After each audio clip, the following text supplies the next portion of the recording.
Assalamualaikum warahmatullahi wabarakatuh. Apa kabar anak solih solihah? Alhamdulillah ya, kita masih dipertemukan oleh Allah Subhanahu wa Ta'ala. Hari ini tahu nggak kalian? Hari ini adalah hari yang spesial untuk memperingati Maulid Nabi Shallallahu Alaihi Wasallam. Di sini Ustadzah Marfuah akan menceritakan apa sih Maulid Nabi Shallallahu Alaihi Wasallam itu. Dulu di Mekah, ya, tahu nggak kalian Mekah di mana? Mekah itu adalah kota yang ada di Arab Saudi, ya. Siapa yang pernah umroh di sana? Nah, baik ya. Dulu Mekah adalah kota yang sangat megah dan besar. Masyarakatnya hidup serba berkecukupan dan berkah dari Allah, dan kesejahteraan ada pada kota Mekah pada waktu itu. Beribu-ribu tahun kota Mekah berubah menjadi negeri yang sangat kejam. Sebagian masyarakatnya mulai melupakan ajaran-ajaran yang benar. Mereka menyembah berhala. Mereka tuh menyembah berhala yang dibikin sendiri dan diberi nama Saman, ya, Waton, dan masih banyak yang lainnya. Semua itu adalah nama Tuhan mereka. Ada yang terbuat dari batu, dari kayu, dan ada juga dari logam. Tapi bukan hanya Tuhan mereka saja yang berubah, sifat masyarakatnya juga berubah. Kaum Quraisy yang secara turun-menurun menguasai Ka'bah dan Mekah mulai membentuk kelompok masing-masing. Mereka sangat kaya raya dan kuat, namun kekayaan mereka didapatkan dengan cara yang tidak halal, dengan cara merampok, mencuri, berjudi, dan perbudakan yang sangat kejam. Kaum Quraisy menganggap harta adalah segala-galanya.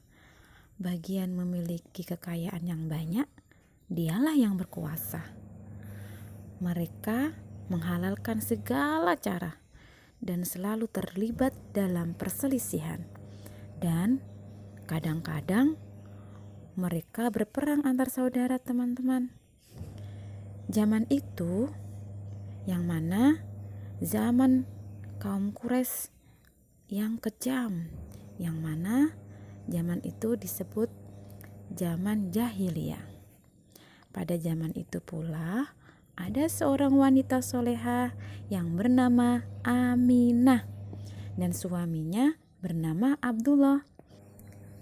Pada saat Aminah mengandung, suaminya jatuh sakit.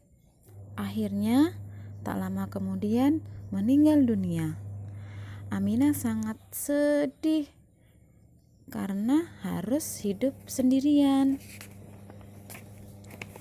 Pada suatu malam, Aminah bermimpi ada bintang yang jatuh ke pangkuannya.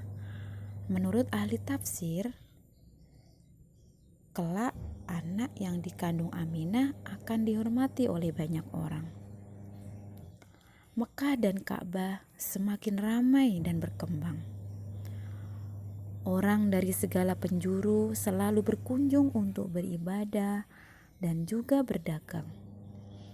Kemajuan Mekah saat itu membuat Abraha, tahu nggak teman-teman Abraha itu siapa? Abraha itu adalah seorang raja di Yaman pada waktu itu. Dia merasa sakit hati dan iri, dan dia akhirnya membuat rumah ibadah yang lebih besar dan megah daripada Mekah. Tapi setelah jadi, tidak ada satupun orang yang mau beribadah di sana. Akhirnya Abraha marah dengan menyuruh para pasukannya untuk bersiap-siap untuk menyerang Ka'bah. Abroha dan pasukannya menyerbu Ka'bah dengan pasukan gajahnya, dengan kesombongannya.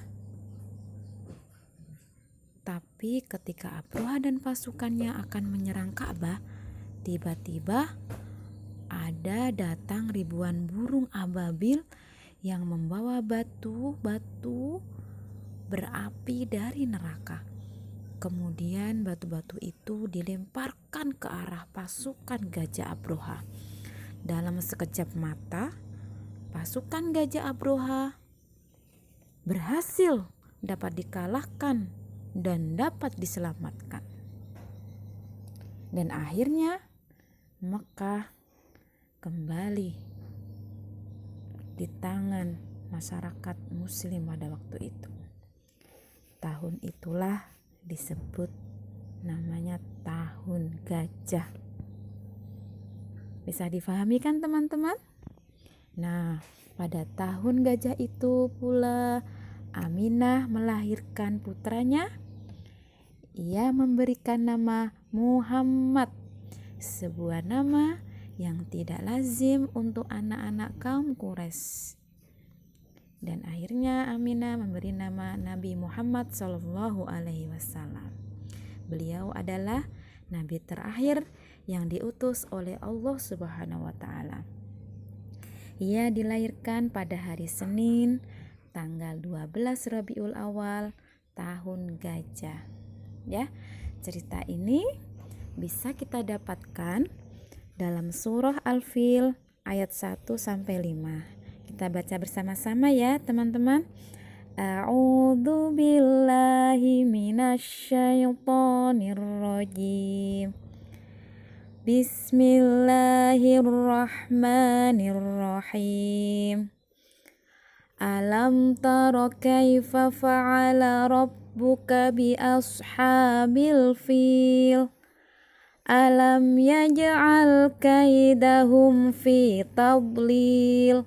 Wa arsala alaihim tayran ababil tarmihim bihijaratin min sijil faja'alahum ka'asfim ma'kul. Yang artinya, tidakkah engkau Muhammad perhatikan bagaimana Tuhanmu telah bertindak terhadap pasukan bergajah?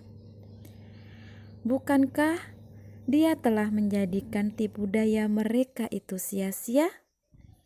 Dan Dia mengirimkan kepada mereka burung yang berbondong-bondong, yang melempari mereka dengan batu dari tanah liat yang dibakar, sehingga mereka dijadikannya seperti daun-daun yang dimakan ulat.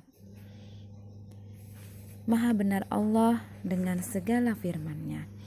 Jadi teman-teman, dari kisah ini semoga kita bisa mengambil hikmahnya, agar kita jangan sampai menjadi anak-anak yang selalu iri, ya.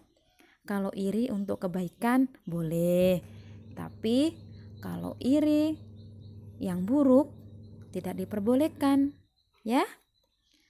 Bisa difahami kan teman-teman? Baik, kita akhiri ya dengan membaca hamdalah dan kafaratul majelis. Alhamdulillah rabbil alamin, subhanakallahumma wa bihamdika asyhadu an la ilaha illa anta astaghfiruka wa atubu ilaik. Sekian dari Ustadzah. Wassalamualaikum warahmatullahi wabarakatuh.